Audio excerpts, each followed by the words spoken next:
Evening. Welcome to my YouTube channel, Enrique Bulak. Kumusta na kayo? Medyo isang linggo din natang hindi ako nakapag-upload, dahil busy sa eskwelahan. Okay, sa ngayon, let me share tungkol dun sa payo ni Pangulong Bongbong Marcos kay Pastor Apollo Kibuloy, na tungkol sa imbitasyon ng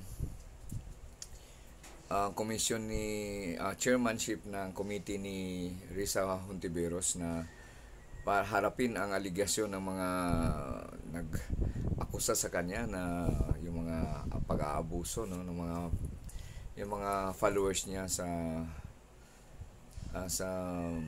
kingdom of ano ba yung ni Kiabuloy. So yung sa religious group niya. So ang sabi so ito yung i-share ko sa inyo yung payo ni PBBM nung bago siya tumulak papuntang Australia para umattend sa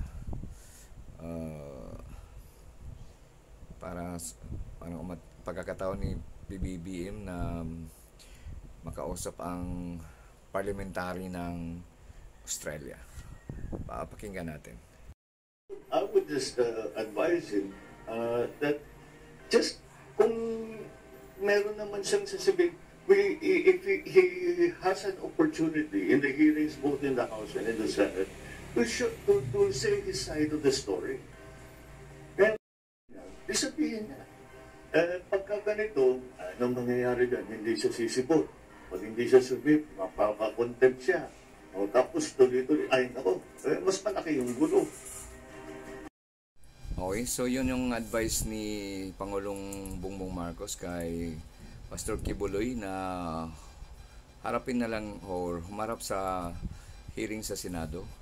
At ang advice naman ni former President Duterte na kung hindi siya haharap, so freedom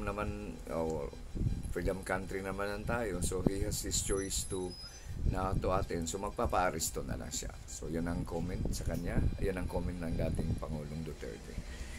Yun lang, maraming salamat.